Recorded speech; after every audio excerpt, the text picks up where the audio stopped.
Hello, everyone. We are a mining consultancy that has provided independent professional advice to mining companies, providers of capital, law firms, and government agencies for over 30 years. Staffed by senior industry consultants with extensive international experience, we are here to discuss relevant topics for the benefit of our mineral industry followers. And now, here is your host, Micon's mineral resource specialist, Alan San Martin. Hello, everyone. I'm Alan San Martin, your host at Micon Insights. Welcome to our podcast, where we get to hear from our experts informative and engaging discussions to learn more about our capabilities.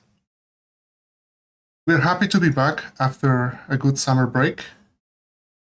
Before we begin, here's our sustainability statement. At Micon, we work with our clients to promote responsible mining and to integrate the principles of sustainability into their mining projects. The topic for today is validation of mineral resource estimates. We are streaming live from YouTube, so if you have questions, please type your questions in the chat. We will have a time to answer them at the end. Let me introduce to our co-host and colleague, Dr. Ryan Langdon. Ryan is a senior resource geologist at Micon, based in Cornwall, in the UK. Good afternoon, Ryan. How are you? I'm very good, thank you, Alan. How are you? I'm good. Are you still enjoying summer in Cornwall? It's nice today, but I think autumn is on the way. All right. Well, it's nice to have you in our podcast, Ryan, and let's begin. So I have a first question for you. Once we complete our resource estimate and it's all good, looking good, why should we do a validation of our mineral resource estimates? Well, Alan, I think, we have to check our mineral resource estimate. We have to ensure that the model we create accurately represents our input data. So generally, we're talking about, does the block model match the input composite data? That fundamentally is what we're trying to check. And there was a British statistician, George Box. I think he came up with one of my favourite quotes, which is, since all models are wrong, and we know all models are wrong, they're as good as the input data, they're never the truth. The scientists must be alert to what is importantly wrong. So I think with the block model validation, we are checking that there is nothing, majorly wrong there. And as he says, it's inappropriate to be concerned about mice when there are tigers abroad. So he's trying to tell us, we need to look at the big picture here. How well does the model represent our input data? Yeah, well, this is one of my favorites too, and I think the very foundation is the geological framework and the knowledge of the deposit. But yeah, so if we go to the next, is what do you recommend? What is important to remember before you're doing a validation of a mineral resource estimate? Yeah, I think that there's a few things that we have to remember before we start. I think these are just good pointers to kind of take into account that, we want to validate each estimation domain individually. So, rather than grouping our domains together, we estimated these separately. So we when we're doing our validation, we want to be looking at each individual domain separately. And that can be a lot of work. You can have a lot of domains, but luckily, with software, you can often copy and paste your estimation, your validation parameters, or perhaps you could script some of this validation with something like R or Python, which can speed up the process. Yeah. It's important that we limit these blocks that we're going to use for the validation to the blocks that were interpolated rather than extrapolated. We want the blocks to be representative of the input data, so we want to kind of exclude those blocks a long way away from data at the margins which are extrapolated. And I mean, we probably don't want to be including them in our mineral resources anyway if they're heavily extrapolated. Yeah. Another thing is we want to use representative data, so representative composites. So we need to decluster them. We've composited them, so they're the similar volume or length. But again, this needs to be declustered. When we're comparing our composites to our block model, we want to decluster our composites.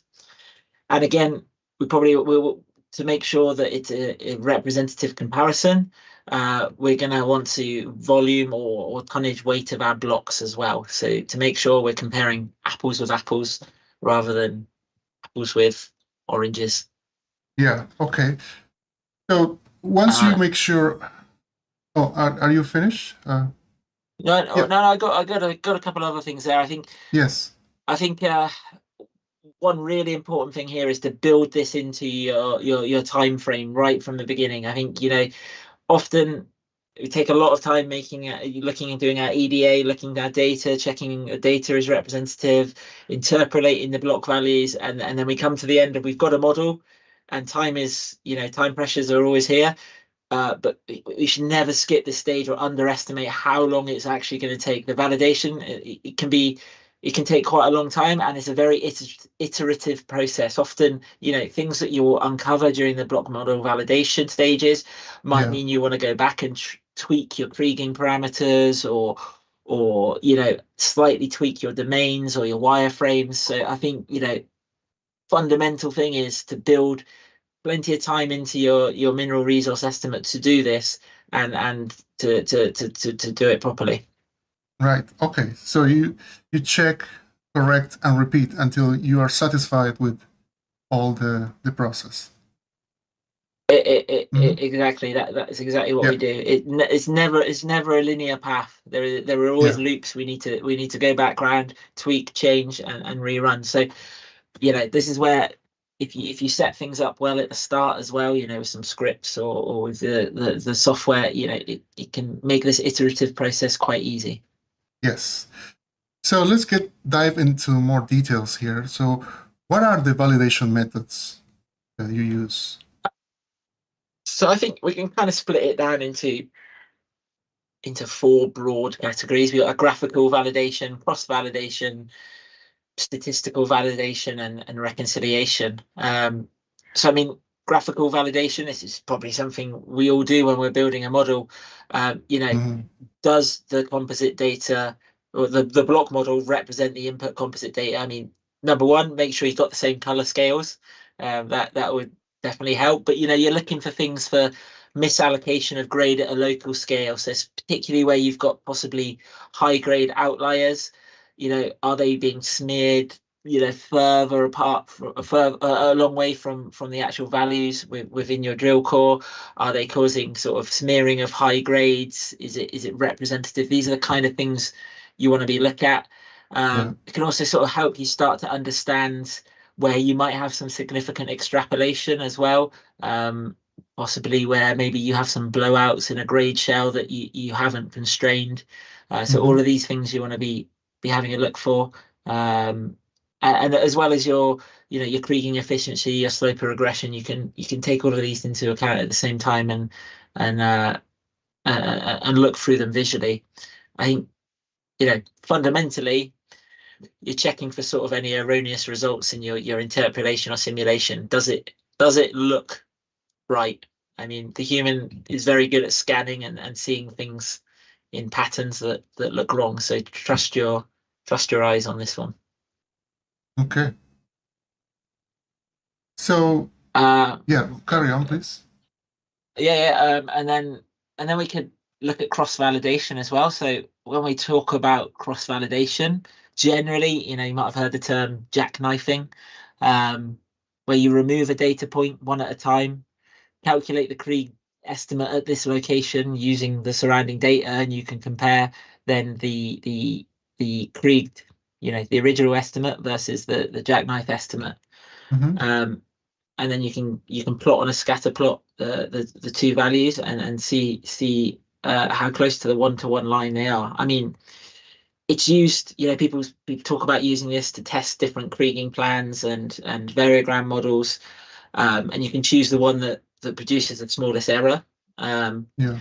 But it is debated how useful this is, because how sensitive actually cross-validation can be to these small changes. And also it's based on sample estimates rather than block estimates. So when you come to do your block estimate, it's not always it doesn't always scale up due to the different volumes. But I think it's a useful tool. It should be part of our toolbox. Gives us an appreciation of the degree of uncertainty and smoothing. And it helps us to detect any sort of serious errors and systematic biases. So I kind of recommend that where possible, I'd always do it. It's a good thing to add in there in our toolbox. It can be a little bit difficult to implement.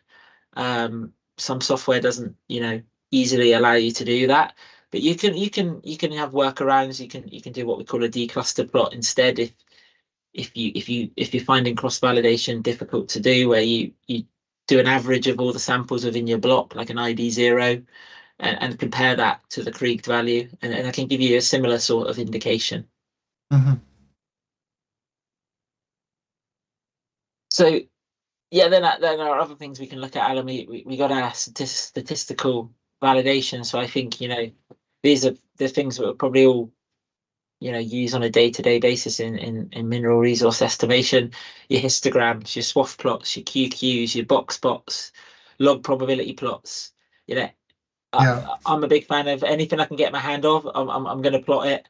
It might not be entirely useful, but it might help open my eyes to what's going on. And I mean, realistically, what we're looking at is comparing our means and looking at the variability of the data, the variance of the data.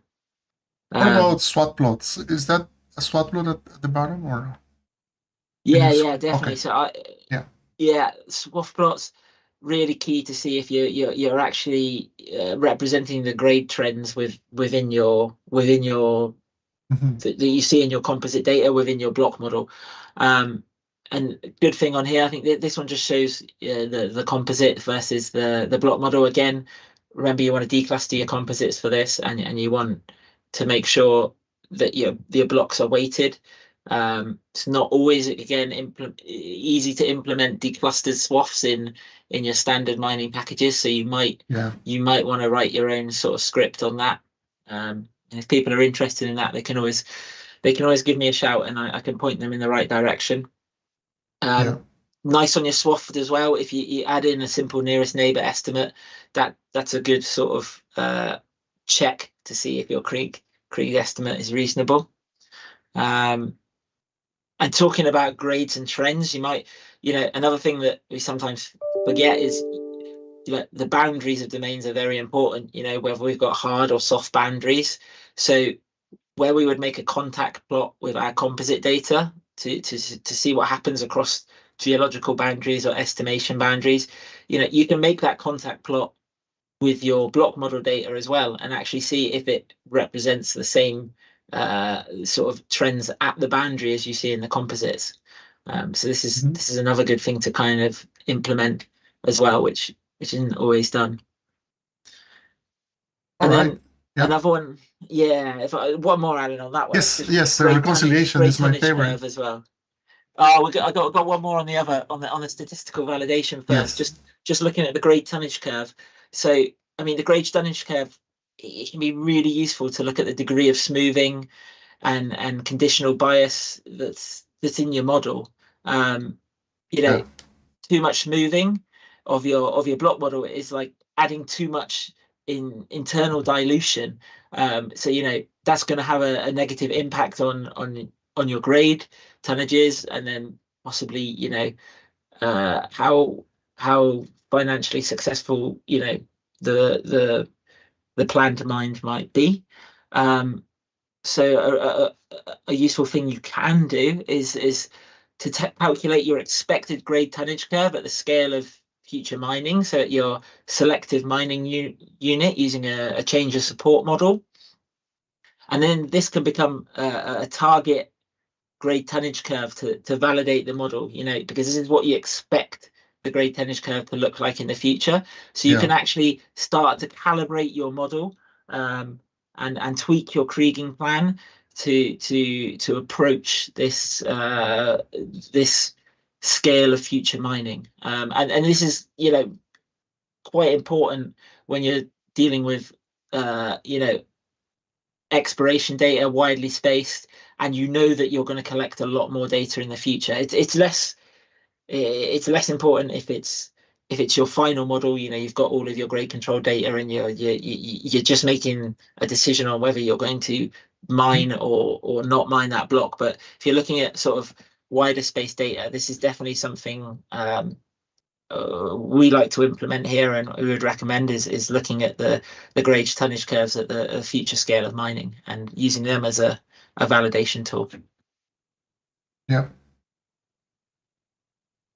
So then we can move on to your favorite, Alan, reconciliation. Yes, when you really see what's happening. So please go on. Yes. Yeah. I think, you know, reconciliation is unfortunately, you don't always have this data if it's an exploration project, or, you know, if it's a greenfield site. But if this is a historic operation, brownfield, even if it's all been mined out, if you can get that past production data, it allows you to sort of critically evaluate the model, and then, you know, you can optimize the modeling process and sort of, again, an iterative approach to calibrate towards this production data. I mean, this basically, the reconciliation is the gold standard of assessing the accuracy of the model, because that's when it's being mined out. But the one thing we have to kind of remember there is the quality of the production data. You know, the head grades, the tonnages, how these are collected, calculated, you know, that can have a really big impact on the reconciliation. So you have to sort of, you know, step back, look at the reconciliation data you've got and the quality of it, and, you know, keep that in mind when you are reconciling the block model against this data. You know, there's no point calibrating a resource model or attempting to pour production data. So it all needs to be thought about. But, you know, it gives, whatever it is, it gives a useful reality check on the resource model. And, you know, we can do reconciliation across the full mining process and sequence. You know, resource model to grade control model, grade control model to you know, to plant and processing to final products. So, you know, we can do multiple reconciliations with different models along the way. And you know, we could probably do a whole new discussion on reconciliation. But yeah, I think that those are the four sort of main pillars that we generally look at. Yeah, definitely we can go talk a lot of reconciliation. So the next question I have for you is, Micon, as a mining experts, what do we offer to our clients with regards to mineral resource validation? Oh, well, Alan, I mean, we always conduct robust mineral resource validation when we build either new models for clients or even update model. You know, even if we add a few more drill holes to a resource model and update it, we'd always ensure that we do robust validation on our models. Also, in terms of due diligence, this would be something that, for example, we would do. It'd be a first check if we receive a model for a due diligence, would be to perform some basic block model validation and reconciliation to understand how well that model represents the data, and the quality of that model used for mine planning and further financial modeling. So I think it kind of underpins everything we do, because the quality of the model impacts your mine plan, impacts your financial model. So as geologists, whenever we get a new model, whenever we make a model, we do the mineral resource validation as a step. You know, and we can also offer support on checking mineral resources and validating them, ensuring they are at sufficient quality, or help provide guidance on setting up robust mineral resource validation procedures. Okay. So just to start wrapping up, what is the Mycon's final word of advice for validation of mineral resource estimates? I think, Alan, for me is never underestimate how long this is going to take. I think it's not one of those things that you just leave until the last minute and you quickly check your model.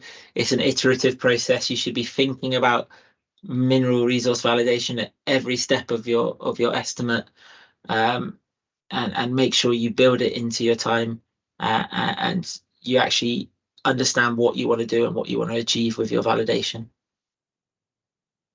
All right, Ryan, thank you so much for sharing this with us today, and have a great day. Thank you, Alan. Thank you. And as we start wrapping up this episode today, we want to extend our gratitude to all our listeners, whether you're tuning in live or you're catching this podcast later. Your engagement and support mean a lot to us. If you have any questions or thoughts you would like to share, we are more than happy to assist you.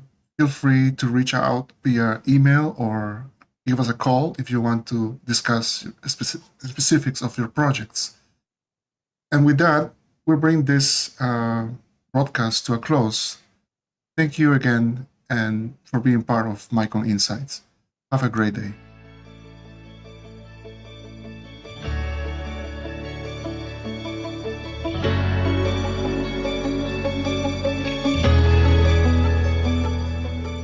Thank you for joining us today. We hope you enjoyed this episode. Please feel free to leave your comments or questions, and be sure to follow us on LinkedIn and subscribe to our newsletter so you're kept informed on future episodes.